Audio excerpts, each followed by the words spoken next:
This is Dr. David Pomeroy, your host on ADHD Focus. I wanted to remind you that the show is not intended to be a recommendation for diagnosis or treatment of any condition for any specific person. Please consult your mental health professional or doctor managing your ADHD or mental health issues about any diagnosis or treatment-related information that you hear on the show. Refer your ADHD provider to the show if he or she would like more information. Today, we've got a great program about girls and women with ADHD. My guest is Steve Hinshaw, a professor of psychology at UC Berkeley and professor of psychiatry at UC San Francisco. He's authored a number of books, one of them, The ADHD Explosion with Richard Scheffler. That was in 2014. And Another Kind of Madness, Journey Through the Stigma and Hope of Mental Illness in 2017. He also has been carrying on a longitudinal study of girls with ADHD, which is the Berkeley Girls with ADHD study, the largest study of girls with this condition, and also at 16 years and counting. His books and publications can be found at stephenhinshawauthor.com, and of course the titles of the books and his website will also be in the print introduction to the podcast. Steve, welcome to the program. Thanks so much for having me on. So let's dive right into one question is, what does ADHD look like in girls, and how is that different than it may show up in boys? Well, that's one of the $64 jillion questions, and we'll get to it. I'll start by saying that back in the day in grad school, some decades ago, I learned, as everybody else did, that, of course, it was then called hyperactivity rather than ADD or ADHD. But this is a boy condition. Girls really don't get hyperactivity or become ADD. If they have problems like this, it must be anxiety or perhaps depression or a conduct problem or a learning problem. So we had the myth that ADHD is dominantly, if not exclusively, a male province, if you will.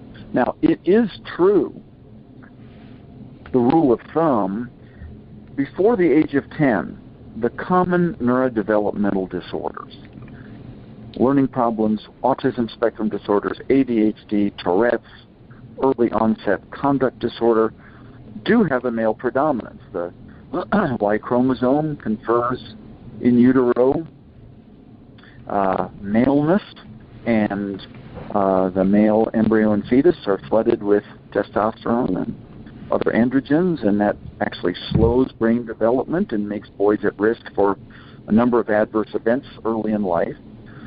So the actual prevalence before adulthood is probably 2.5 or 3 boys to every girl with a legitimate diagnosis of ADHD. Mm-hmm.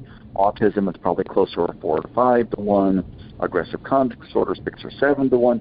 So there's some truth to the presumption that males are more afflicted and affected. On the other hand, to say that girls don't get ADHD is simply wrong. Absolutely. As our longitudinal study and others have definitively shown. So what's similar and what's different, right? I think that was your kind of key question. Yeah, and certainly in the people I've seen, the inattentive is much more common presentation in girls. So it's an interesting question here. If you go to epidemiology, you look in the community, the inattentive type is the most common type in both boys and girls because of this thing called compulsory education. The human brain evolved to learn to read and sit still for long periods of time in early childhood. And so kids who have the genetic predisposition to not be too focused and organized will show up with ADHD. And at the same time, girls, more than boys, tend to have this predominantly inattentive form, even though in most clinics, the kids who get referred, both boys and girls, kids with the combined presentation. They've got a lot of inattention and disorganization and hyperactivity, impulsivity. So it's an error to say that girls only get the inattentive form and just about all boys get the combined hyperactive, impulsive, inattentive form. But relatively more girls than boys have this predominantly inattentive form. So what this means is that if you're not focused and organized and really struggling with academic material and you can't understand the teacher's 3 or 4 part directions, but you're not otherwise jumping out of your seat or terribly behavioral impulsive, you're a girl, you're suffering in silence, and people don't recognize until middle school or high school when the academic problems really burst on the scene.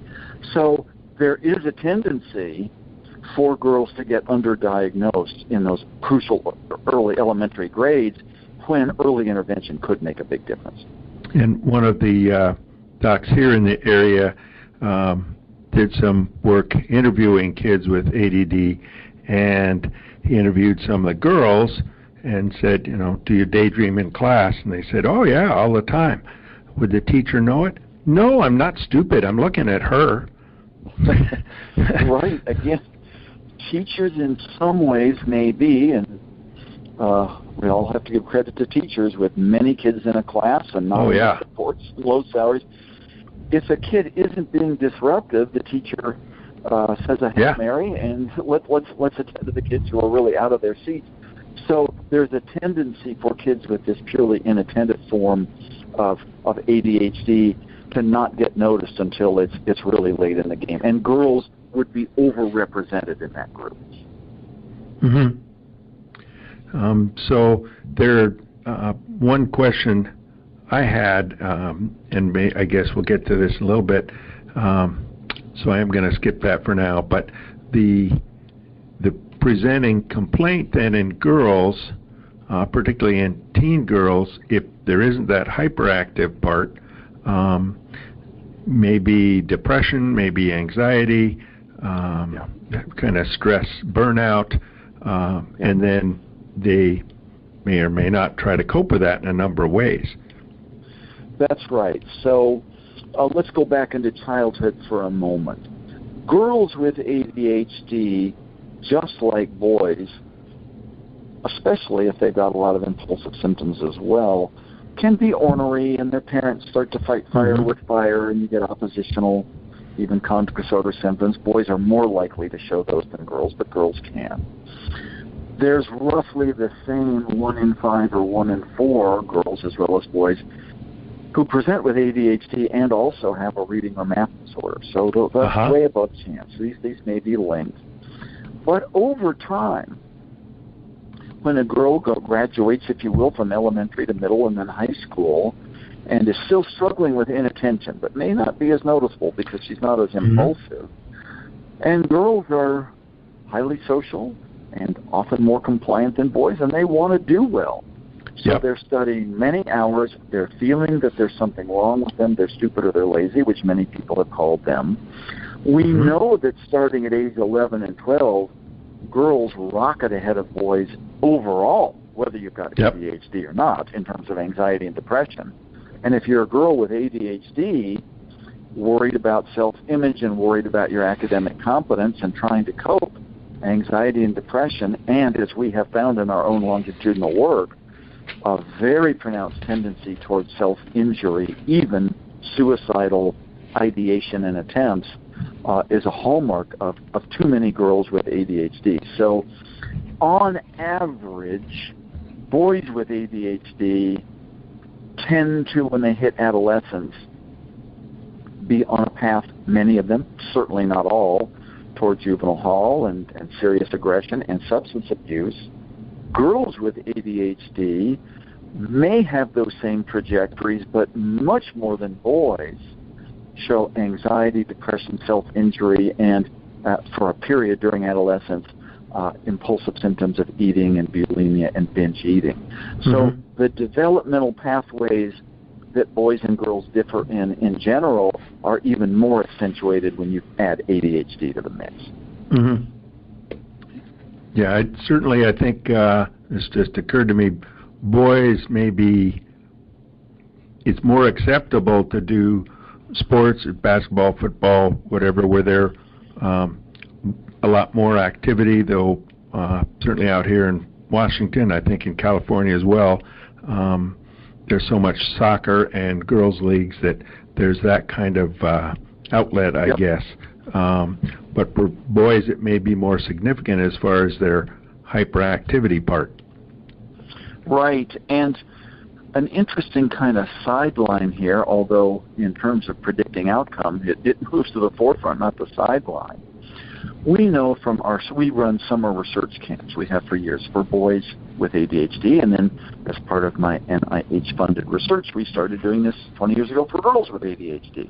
And one of the things you can do in a summer camp when the kids have never met one another previously is, with sensitivity and confidentially, do interviews every week to see who's friends with whom and who likes whom and who really wants to avoid the kids. These are called sociometric interviews to get a sense of friendships and peer status.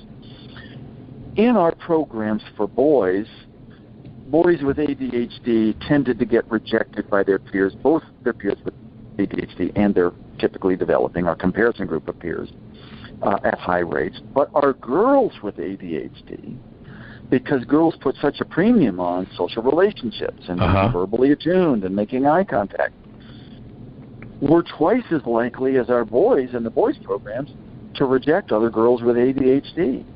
Wow. And we further found that such peer rejection, both at our summer camps and then as measured by middle school teachers who are pretty accurate in detecting who's on the ins and who's on the outs socially. Yeah.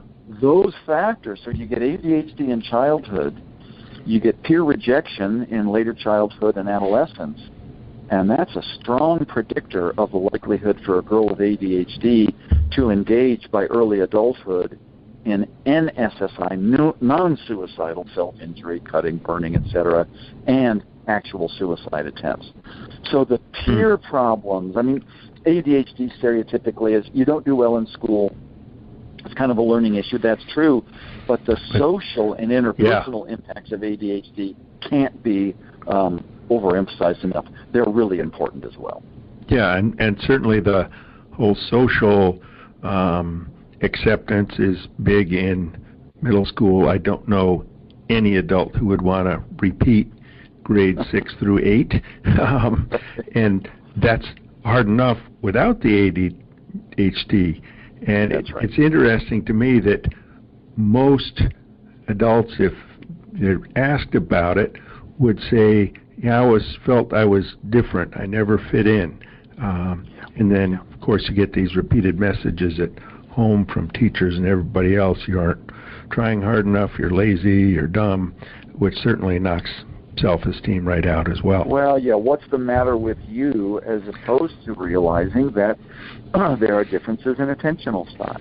Some people are very reflective. Some people are attentive to anything on the blip of the radar screen on the horizon. And in evolutionary times, when you think about it, it's probably good for any species to have some diversity, and it was probably good in hunter-gatherer days to have some very careful individuals and some more impulsive individuals who might have detected where the next hunt was going to be.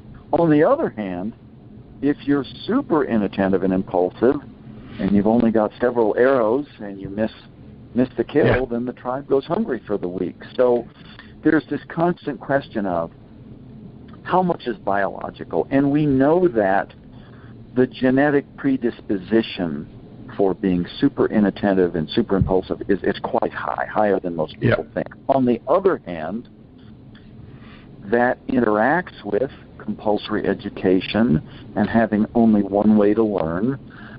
I don't believe the way some people do, perhaps, that if we just had open classrooms or kids could stand up all the time and never have to sit, we would eliminate ADHD.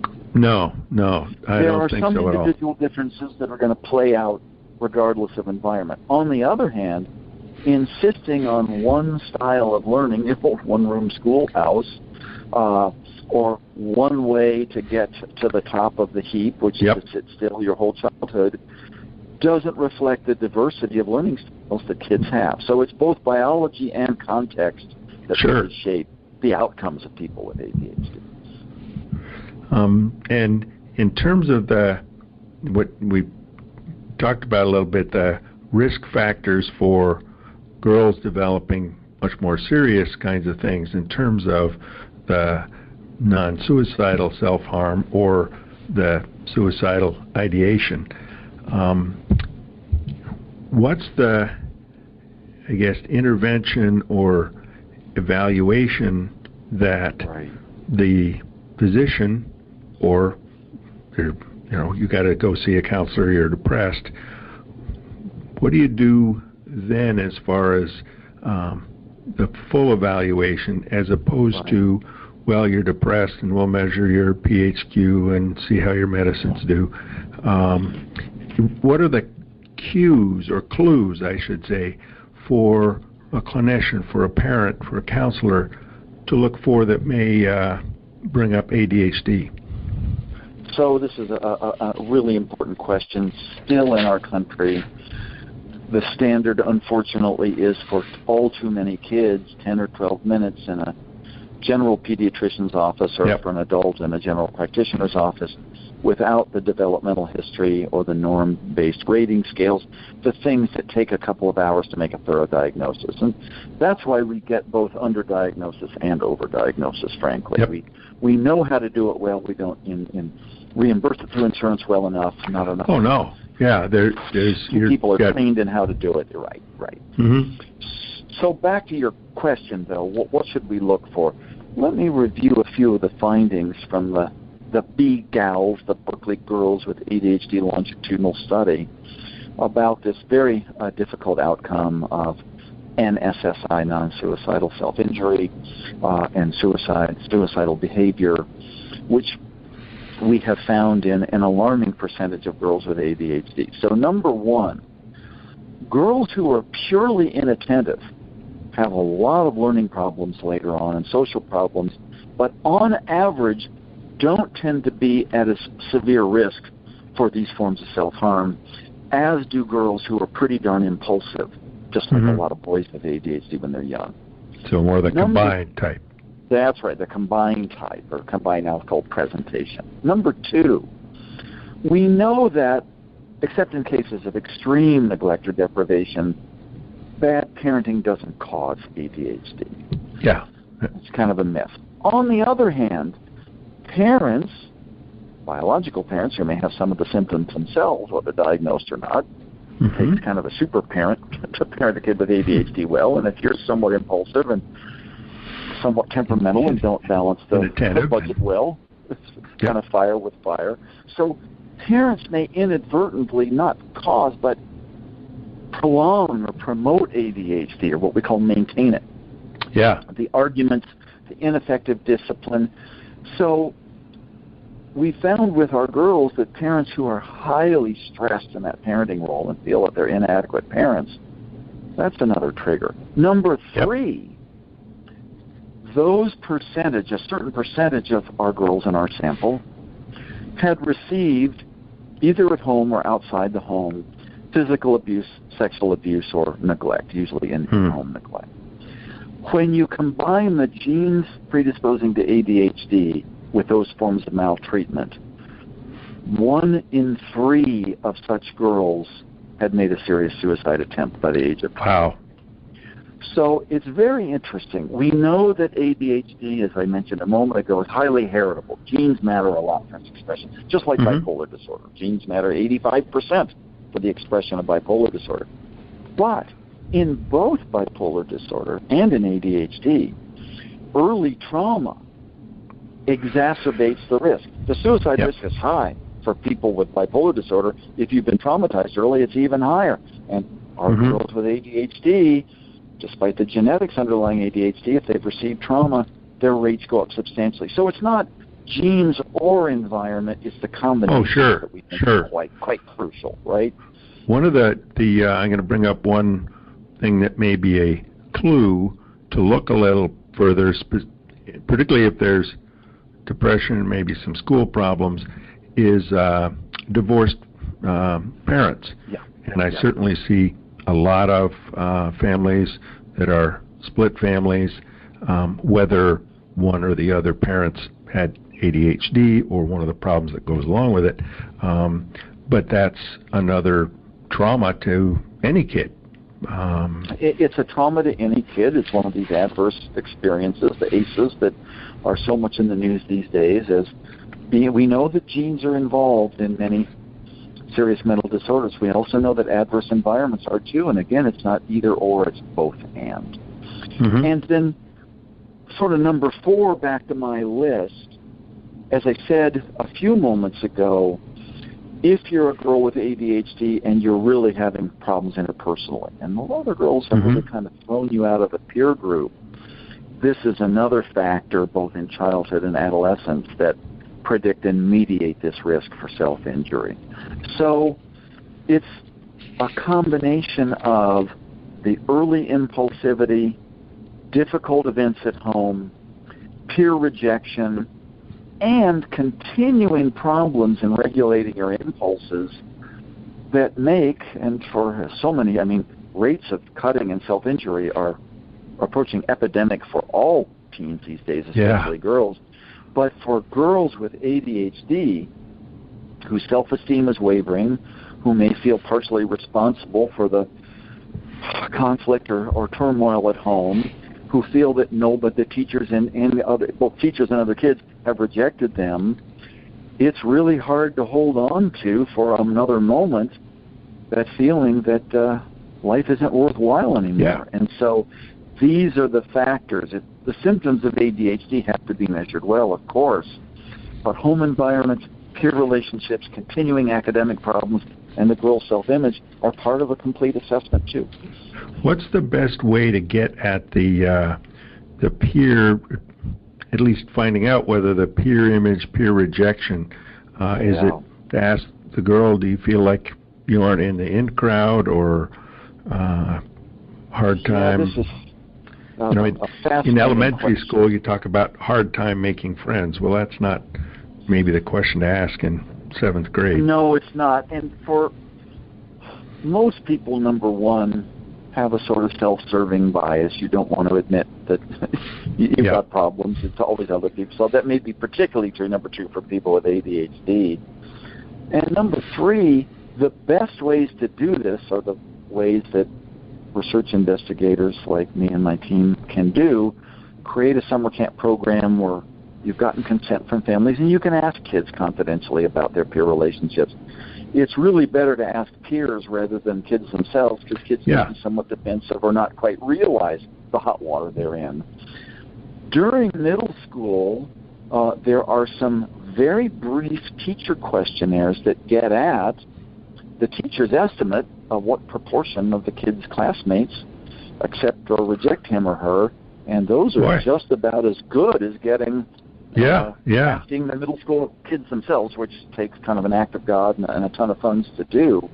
Yeah. So you want to be, the word on the street among developmental researchers is you got to be multi-method. You've got to ask parents, you've got to ask teachers, you've got to ask kids themselves, and if you get a chance to ask peers, and certainly if you're assessing an adult with ADHD, asking relationship partners, employers, in a sensitive, confidential way, gives you a lot more data than just asking the individual herself or himself.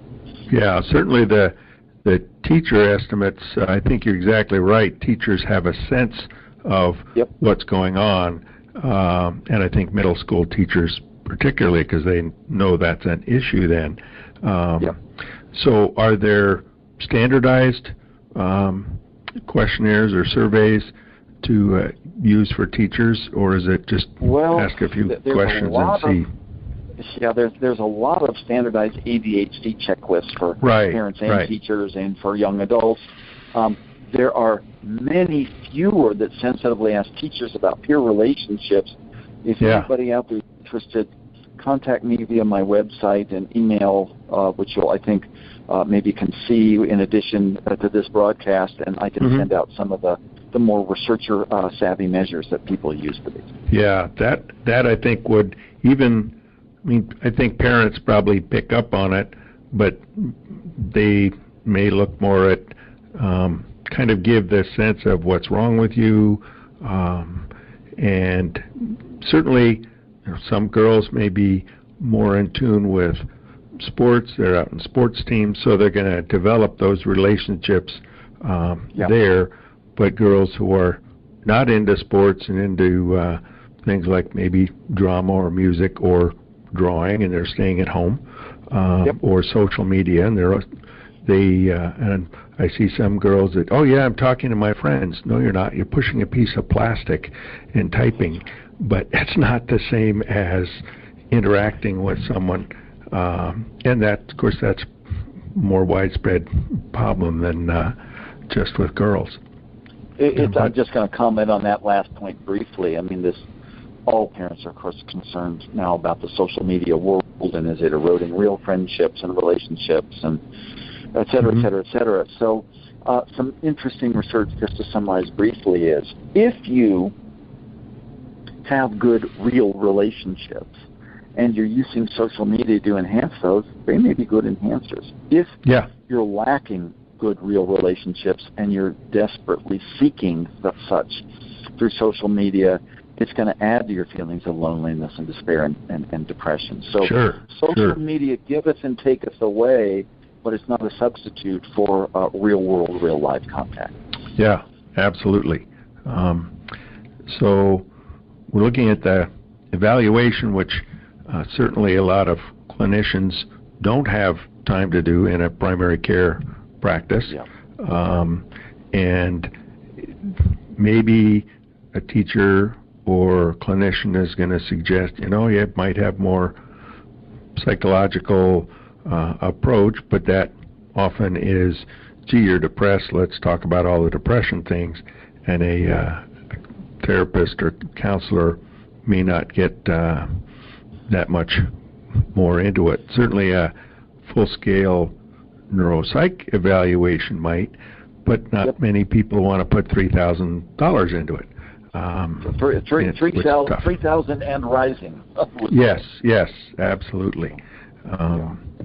Well, I think the, as usual, kind of thing that happens with these podcasts is there's a lot more to talk about, and we don't have anywhere near the time to get into the kinds of treatments that are going to help girls.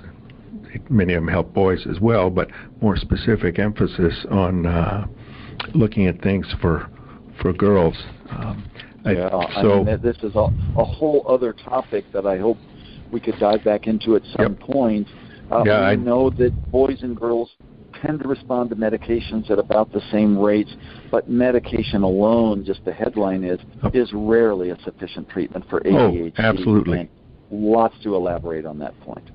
Yeah, absolutely. We have to have the sleep and exercise parts of it, but then also strategies of having a planner, actually looking at the planner. What a novel idea. That's right. So I think in kind of summary, there are definitely differences in the way girls show ADHD, and it may be more hidden than with boys. There are factors of things at home, not the fault of parents, but the way girls get messages and parents try to help, and the peer relationships, and certainly any physical or sexual or emotional neglect factors are going to be really high in that. Absolutely, yeah. I think the takeaway is that it's multidimensional, and you need a multimodal, multi-method kind of evaluation. So we will continue at some point, hopefully in the near future, looking at, all right, we have the results of evaluation, where do we go from here? Yeah. Well, what's the intervention path that's going to be most helpful for my kid, my partner, my family member, myself? Exactly. Right. So, in wrapping up, my guest has been Dr. Steve Hinshaw, who is a professor of psychology at Berkeley and psychiatry at UC San Francisco. He has authored a number of books, and his most, in my opinion, most important contribution to the ADHD field is the longitudinal study of girls with ADHD that is going on 16 years and counting. Steve, great to have you on the show, and we'll look forward to putting together a second one. Thanks for your probing questions, and I hope to be back. Thanks so much. Great. This is Dr. David Pomeroy signing off for ADHD Focus, and we hope you'll stay tuned and join us for the next episode.